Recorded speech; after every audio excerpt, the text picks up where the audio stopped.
Если послушать чувашских чиновников, можно подумать, что наша республика прорывная в сфере IT. Избирательная комиссия Чувашии рапортует, что голосовать электронно зарегистрировалось 143 тысячи человек, или 15% от всех избирателей.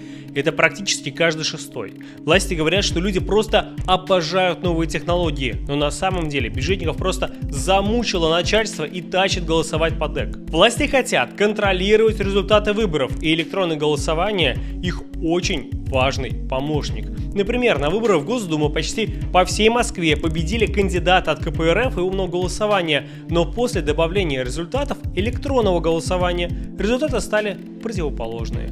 Николаев хочет повторить этот трюк, и именно поэтому тащит всех в ДЭК.